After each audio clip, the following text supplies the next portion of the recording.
Due to the nature of strong language, substance, and adult content, viewer discretion is advised. Today on Blissfully Tea Drunk With.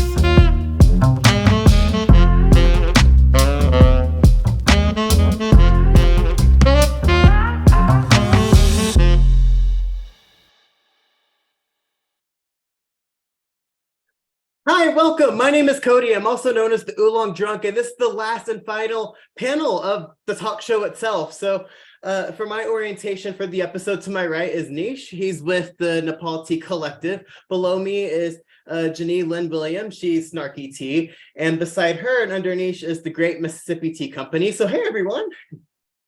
Hello. How's everyone doing today? Doing good. We're here with you. Great. Good, yeah. So I have so many places I could start with this panel, but I just really want to start with the Nepal Tea Collective because I've been doing so much research on India this week because, I mean, Nepal has got to be the greatest county state of India. So what's it like knowing that you're the greatest county state of India? Wow, that's very interesting. Does that make them quit? Yes, he laughed.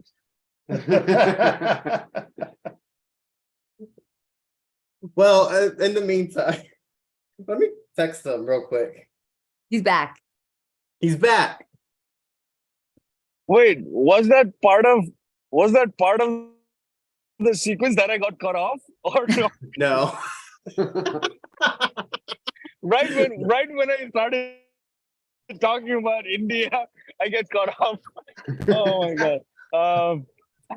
Do we want to start over and try again? Because since we just started, I don't mind like starting over. Sure. Well, I thought Yeah, it was funny. Sorry. I think it's great. You should leave it in where it gets kicked off and now just let him answer.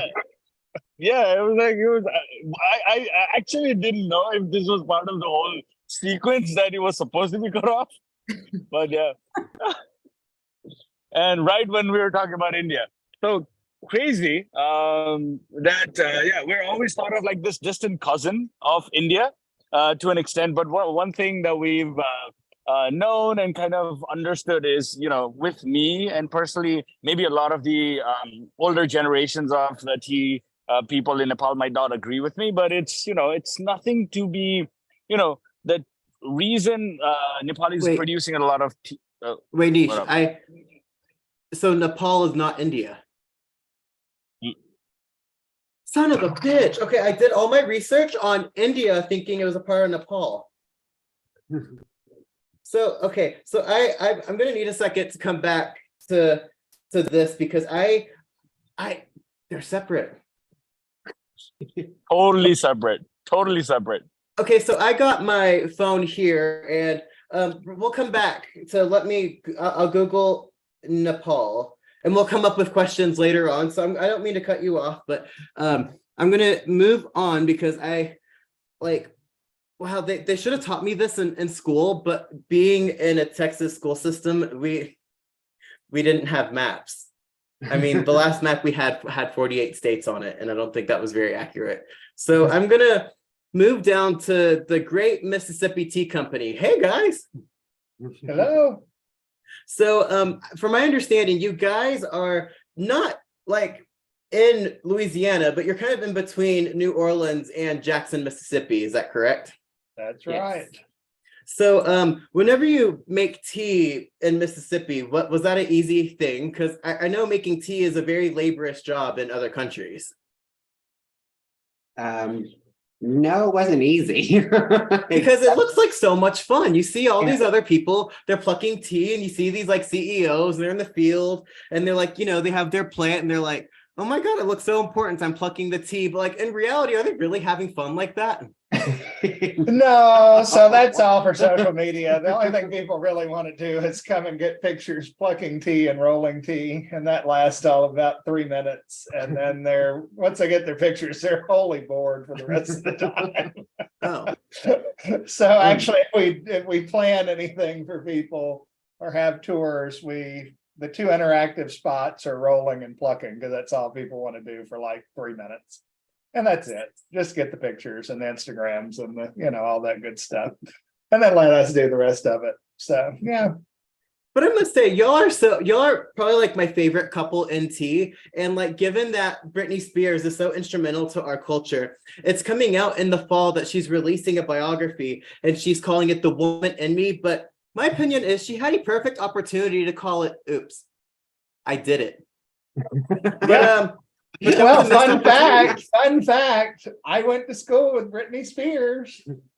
Well, was this before? Park Lane Academy in Macomb, Mississippi. She was in 6th grade while I was in 9th grade, and her brother was in my grade, Brian. And yeah, I went to her 21st birthday in New York called Fire and Ice. So this was before the conservatorship. Do I? This was before the conservatorship, right? Yeah. Oh, This because was it's like when she was star searching and Mickey Mouse Club stuff. Yeah, I mean, it's.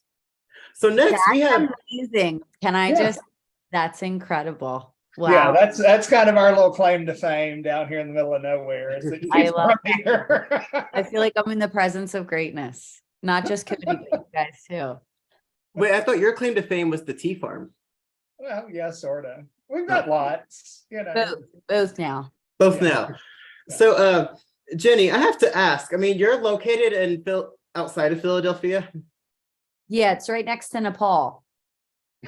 Right next to Nepal. Well, I have to ask, what's it like living in one of the only US cities in the world that can't be gentrified because the crime is so terrible?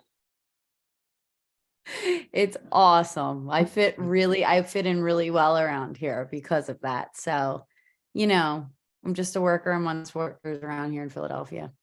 So a lot of people recognize you from Shark Tank, but do you have the same effect that like, I don't know, Carly Rae Jepsen would have from her song Call Me Maybe? Because a lot of people associate her with that song, but she has done so much incredible work since then.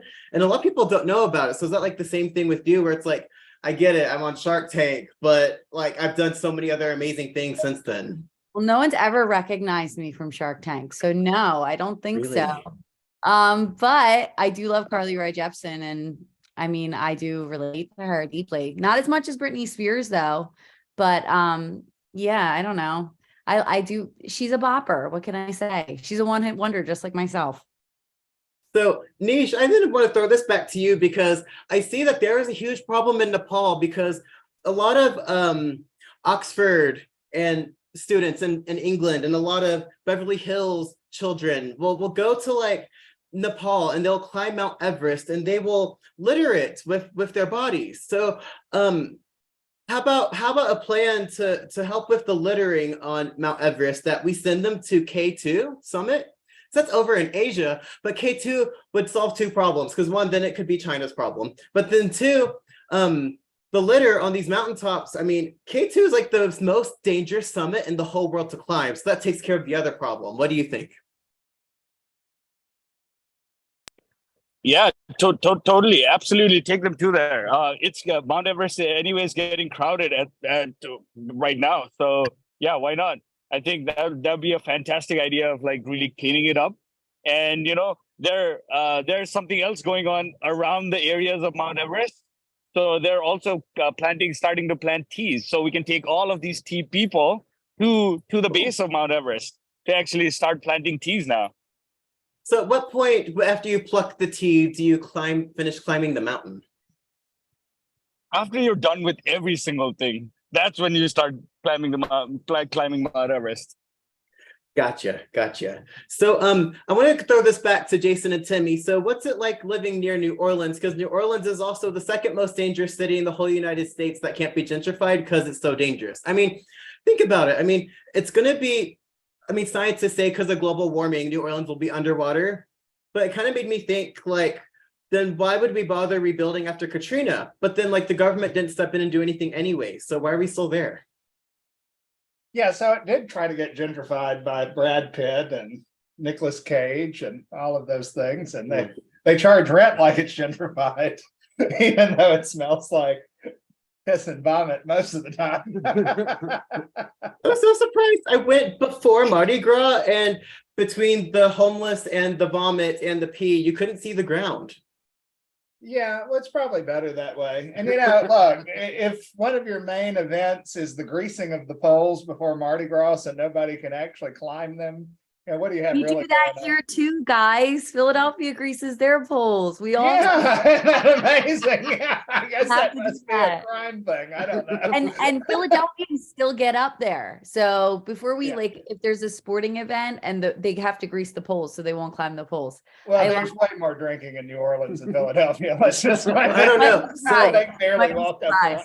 right. So when growing Taylor- up, it was actually 1 out of every 10 drivers. They taught us this in driver's ed because I grew up just north of New Orleans in Louisiana, that 1 out of every 10 drivers is drunk in America. In Louisiana, it's 3 out of every 7. Wow. That was an actual figure.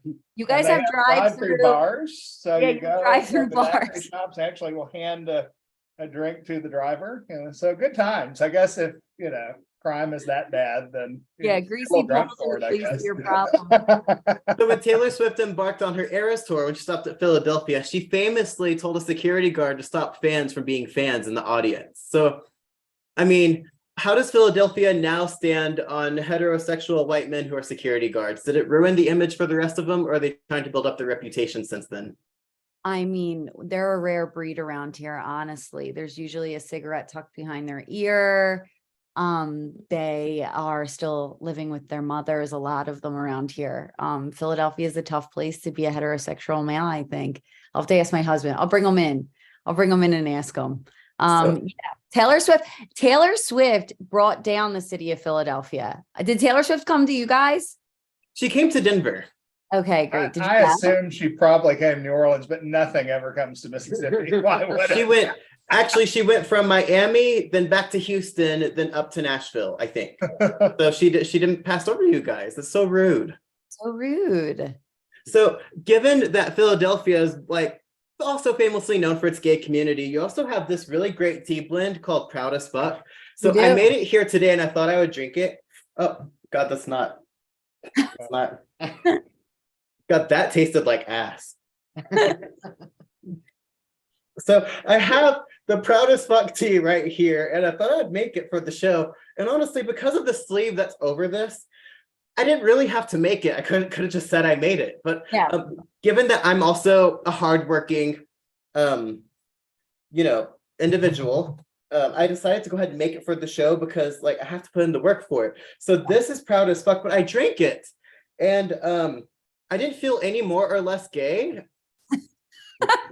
But have you ever, so this leads me into my next question. So drag story time earlier in the year became a massive issue because a lot of people from the church said that drag queens were predators, which felt backwards to me, but they said that drag queens were turning people gay. So has anyone ever complained that your Proud as Fuck tea turned them gay? No, but you know what? I hope it does. I hope it helps a lot of people out. You know what I mean? There's a lot of closeted individuals that could do by some Proud as Fuck. You know what I'm saying? Yeah. Because we are all proud and as fuck. Proud as fuck. So, did you guys hear that? That is our signal. I know. So now we're going to play the final time. We've been playing this game all season.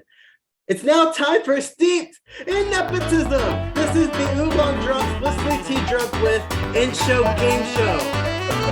So this is the last time we'll be playing this game show, and I'm so sad that this is ending because this has just been so much fun, and having so many angry tea companies break ties with me over this game show has also been fun, and I'm gonna miss the hate mail. So since you guys have been watching all season, but other people at home might not have, I'm gonna explain how this works.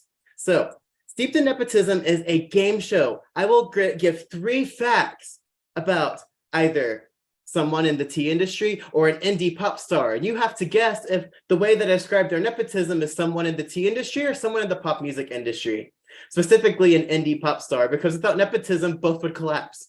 So I will read out 3 facts about this one industry professional or artist, and then you guys will debilitate. You guys will talk among each other. That was the wrong word. And decide. We've been doing 30 seconds. Deliberate. So we did the first one with 30 seconds in the very, very premiere of the show, and I interrupted and talked the whole time. So in the off chance, ever since then, I've been giving you guys a minute to talk about if you think this is an indie pop star or a tea professional. So I'm gonna set the timer for 1 minute. After I read these 3 facts about this person, then you guys will decide, is this an indie pop star or is this a tea industry professional? Are you guys ready? Ready. Alrighty. So the 3 facts are, their father hung around this industry and befriended this industry professional. Their father is an executive, and they're New England raised. So I'm going to give you guys 1 minute to talk among each other and decide if this is a tea industry professional or indie pop star, starting now. I don't know any tea industry professionals. Do you guys? The only one that would come close to that. I'm blanking out completely here. I don't know. Yeah, like it's me. I now know you guys, and that's it. That's about as wide as my circle is. So I said you've got Tom Brady. You've got either the Bigelows, which are in Connecticut, or the Harneys in New York, Good. or 30 seconds. The Harneys are real people. Yeah, they're real people. John and Emmerich. I said so. Yeah, they're real people. Oh my God. Harneys and Sons. So talking about Sons. Now I don't. But beyond that, I don't. But I don't know an indie pop star from the Northeast either. So I'm even less 10, versed 9, on pop 8, stars. 7. We're going with the Harneys.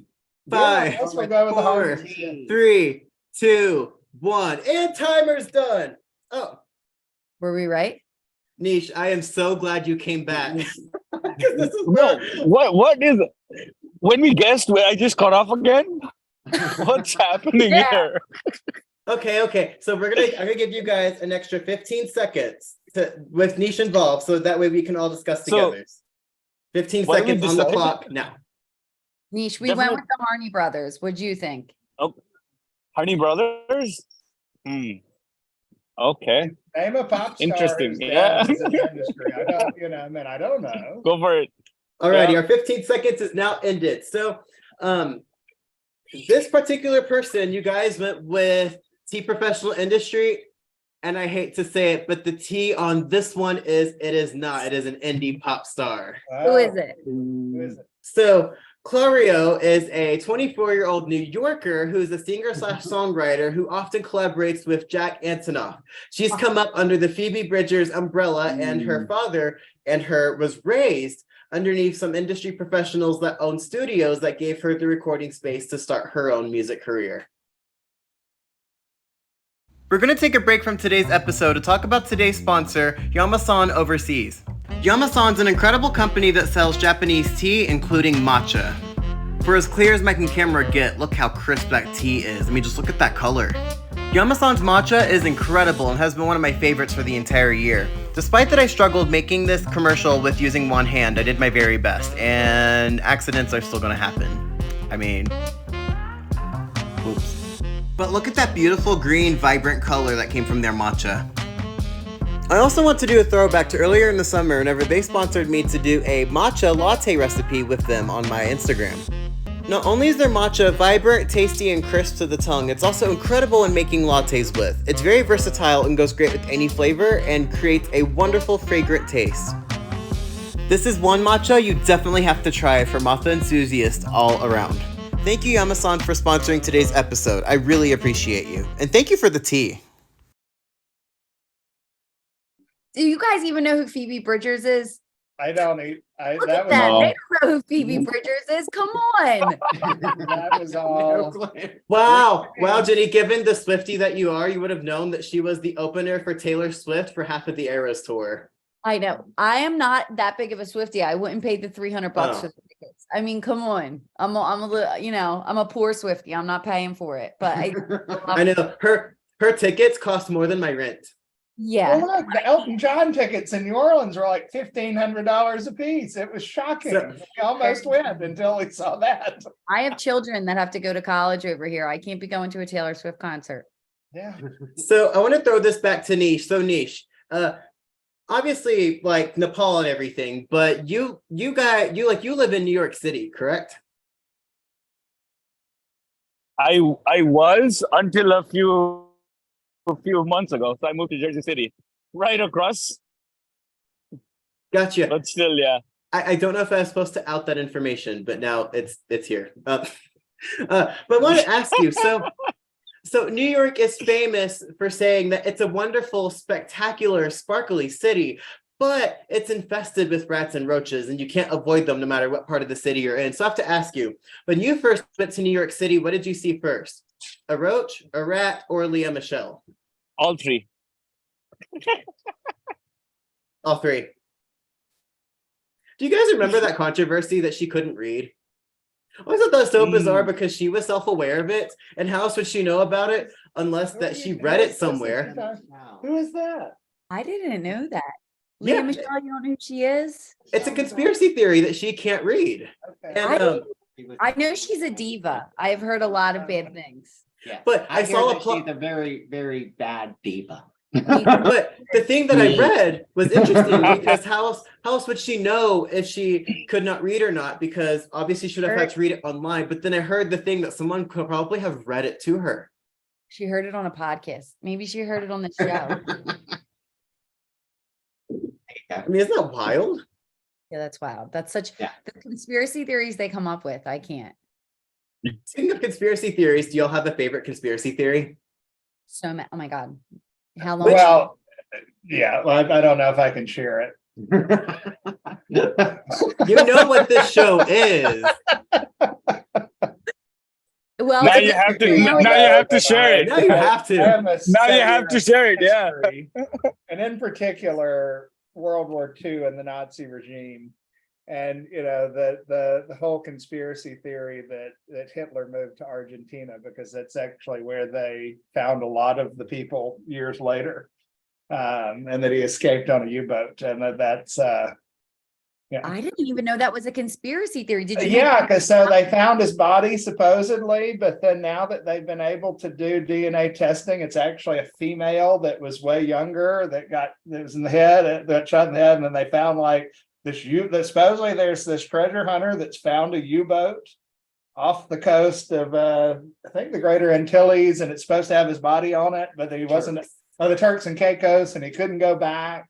You went deep on this. It's this, and they have this layer that they found in Argentina that actually had Nazi coins and things around it, and that yeah, They and also- so it's just very interesting, According to legend, that layer is actually under the Denver International Airport. Yeah, I mean, yeah, with the Illuminati, yeah. last Yeah. time I went through there, I was expecting to see Hillary Clinton eating a baby, and all I saw was just a bunch of construction workers working underpaid labor, hot in a tunnel, and I was very disappointed. Not as exciting. It was not as exciting, no. Yeah, it's all in the red eyes of the bull at the Denver airport. Is I that mean, not- you are aware of the Illuminati thing in the Denver airport, aren't you? No. Yeah, that's a big Yeah. thing. Look it up. Yeah, that it's like the Illuminati's headquarters, and We gotta connect after the show because I have a lot to learn. I'm a big conspiracy theorist and I'm behind. So what you can do, you can come to Denver and we can explore the tunnels together. I'm going to Mississippi and we'll go to Denver together. We'll have a little conspiracy tour. I don't think Nepal's next to India anymore. I'm like very confused. I'm So- like, I do want to throw up a different topic. So Jenny, I wanted to talk to you about your Facebook group. So they say that indoctrination and education in public schools is an issue right now. But the one place you do want to be indoctrinated to is when someone buys your tea, they get indoctrinated or graduated into this Facebook group by Snarky Tea. And it's all of the snarkiest bitches out there, and they're just fantastic. So you have an online base of people who are snarky, and they're amazing. And I've never seen a community like this before. It's so much fun. You're obviously in it, but I remember this is like earlier in the year, back in the spring. I'm going to tell everyone how this went. Oftentimes or not, but sometimes when people place orders with companies, sometimes a company will throw in a free sample or two. I don't. Oh, you know where I'm going with this. Okay, so they throw in a free sample or two, and I guess the idea is like, oh, if you like this tea, then maybe you'll buy more of it. It's like a great way to introduce more of your catalog to people who don't know all of it or have tried all of it. Yes. But a member of the Snark Squad decided to go to the Facebook group and complain that she placed an order and didn't get any free samples and went to complain. So in response, about me and about 4 dozen other women decided to cyberbully her. She was cyberbullied. It wasn't good. Listen, we do not condone cyberbullying. But here's the thing. We do not let energy vampires inside of the Snark Squad. If somebody is going into our Facebook group, the vibes must be protected at all costs. We can't be having energy vampires in the group. Well, she ended up leaving, and I must ask, so why can't companies sustain just only giving out free stuff to their customers? I wish I could, I really wish I could. I wish I could give free stuff to everyone, but I can't. Like, as earlier mentioned, I do have children and college tuition to save for. When we do turn socialist, I will be one of the first ones giving away free samples. I'll say that here. So this has been a fantastic final panel. I must say, being on this talk show for 2 to 3 years now. I started when I had a beard. I was 80 pounds heavier, and I've been through so much with every panel of the talk show I've had. Let's throw up a photo on the screen of the first episode, and let's throw up a photo of our very first panel from the talk show after. And for being the last panel, sorry, I'm getting a little emotional because this has been with me for so long, because right before I started the talk show, I was driving at night from the club and hit an opossum, and it bent my right tire out of alignment. And ever since then, I've been ignoring it. And now that this is the last panel of the talk show and it's all ending, I now have to deal with that because I've been ignoring it for almost 3 years. And I'm just so glad that I got to ignore this problem with you all today. This has been fantastic for a last panel. Thank you for being on. It's an honor to be part of this journey. It really is. So just because of needing to take a breath of fresh air from the last panel, because it's been 3 years of hard work and ignoring my out of alignment right rim. I saw on your website, guys, that if I want to go to Mississippi and experience the tea journey myself, I can actually do tea in person. I mean, you're just saying this earlier. So if I wanted to go to your farm and take pretty photos of me plucking tea like all the other CEOs in China, would I be able to come and do that? Oh, absolutely. And if you have an RV, you can stay. Oh my God. So given this is the last panel, this is the last time the set will be used, let's pack up and let's head over to Mississippi. Come on, guys. I'm coming. And that is exactly what I did. This is the Great Mississippi Tea Company. I decided to leave the comfort of my home to go through the demonic tunnels of DIA to end up in a more demonic place where the heat was 115 degrees Fahrenheit with 80% humidity. This was definitely the air that you could wear. The Great Mississippi Tea Company is ran by Jason and Timmy. You might famously know them for attending my tea talk show in this episode. After Hurricane Katrina devastated their tree farm, they decided to transform their tree farm into a tree farm. This is where they would make tea from their tree-converted tea tree tea farm. One thing I quickly realized about harvesting tea is that it wasn't that glamorous. It's actually hot and sticky, which is why I'm taking off my jacket here. It wasn't sticky like a cactus. It was sticky like getting a Superman sticker from the doctor's office after getting a flu shot type of sticky.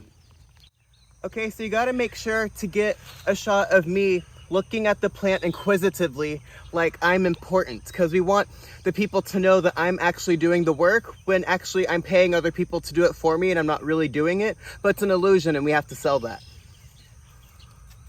Is that, does that, you know what I'm saying? Does that, I look important because I'm the one plucking it.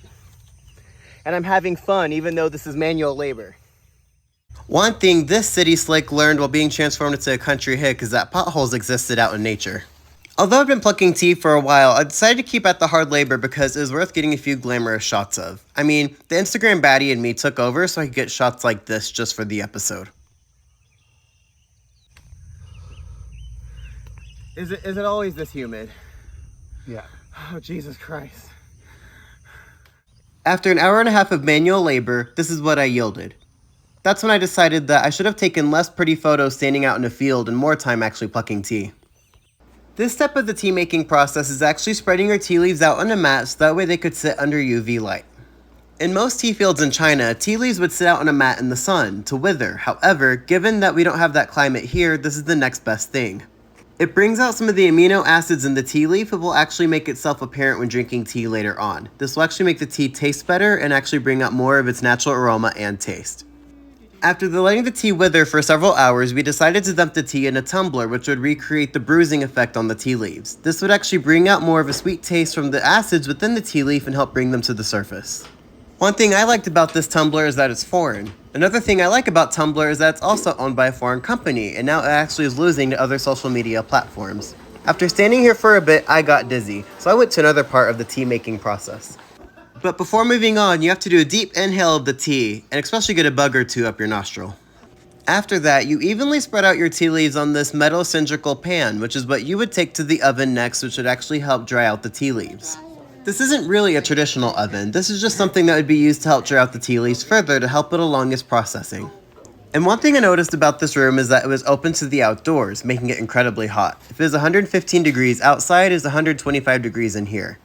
Next is the roaster. You would then take the tea leaves and dump them in the roaster where they would shake the tea leaves back and forth to evenly cook on all sides. It was gas powered underneath, where then you would dump the tea leaves once they were roasted to an adequate amount into mats. This room was definitely the most fragrant. After taking the tea from the oven, you would then knead it into a cloth like this, and you would knead it like dough. This whole thing is to break up the tea leaf to bring the acids in the tea leaf juice out to the surface. This is very instrumental to the tea making process. And yes, I keep putting my jacket on for the aesthetic while forgetting that it's 120 degrees. This is a lot of work.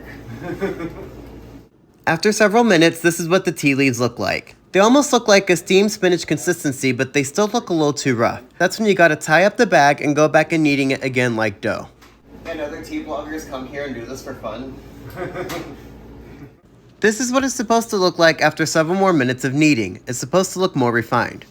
Then, after burning several thousand calories and burning up in my jacket, I then found out that there's an electrical machine that will knead the leaves for you. Then, after packing in with tea leaves and packing it down, you would then turn it on where it'd start rolling the tea leaves itself. The machine was rather loud, but one thing it did do was turn the leaves consistently and made sure that they were rolled properly. Then, after a bit of time, we took off the top and decided to inspect it and check it out. It was a lot more rolled and refined and did have a very wet and juicy texture, something that I did not expect. At this stage of the tea making process, I noticed that this stage actually had the most aroma coming from the tea leaves itself. After taking it out of the machine, we then spread them out on metal pans, and after spreading them out evenly on metal pans, we then took them to the proofer. Because we were making oolong tea, the proofer was instrumental for these tea leaves to oxidize. However, after being in this hot room for half a day, I decided to explore other aspects of the farm as well. And, unbeknownst to me, they also grew other types of trees as well, where I found the other farm. Although Mississippi was already hot and humid, the greenhouse in Mississippi was even more hot and humid, where these teas did not really smell like the other teas that we were processing. I then went to a building where there was air conditioning, but with one caveat.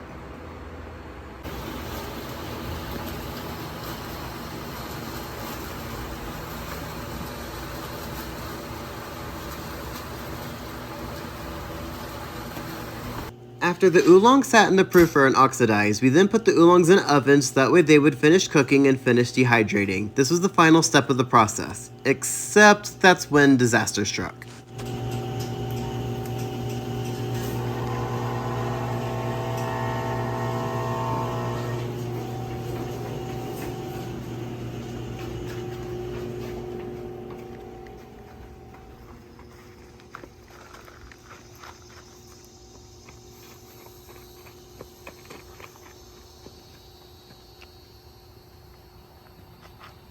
After breaking their machinery, and also after sweating all day after doing hard labor, which didn't include doing something gay, I realized that it was time for me to go. I had to get away from this farm as far as I could. Now, at this point of the show, we did one continual shot of me running away from the tea farm without a break in between. However, we realized that as the viewing audience yourself watching this, that this might be a little dull to be watching for a minute and a half with just the sound of gravel. So to help pass the time, I decided that I'm going to tell you about the story of how I broke up with my ex. Or rather, how my ex of 4 years was cheating on me with an adult diaper boy. After being with my ex for 4 years and after a bad car accident, I'd moved to Missouri from Texas. He said that he would find a job in Missouri and would move with me. However, after 6 months, he was unable to find a job. After questioning him about why he hadn't moved up with me yet, he actually revealed that he was actually in another relationship and had another boyfriend for 6 months behind my back. He then said that he met his new boyfriend on an adult diaper website where they would wear adult diapers together while playing with Mega Bloks and other toddler-like toys. He also said that him and his new boyfriend had a newfound passion of urinating on each other, and that was something that they enjoyed exploring, something that I was never open to. That's when I realized that the medical catheters we had in our bathroom were not for actual medical purposes, but for kink purposes. Now, I don't necessarily kink shame, but I do cheat shame, so shame on him for cheating on me for 6 months. It was a pisser of a time.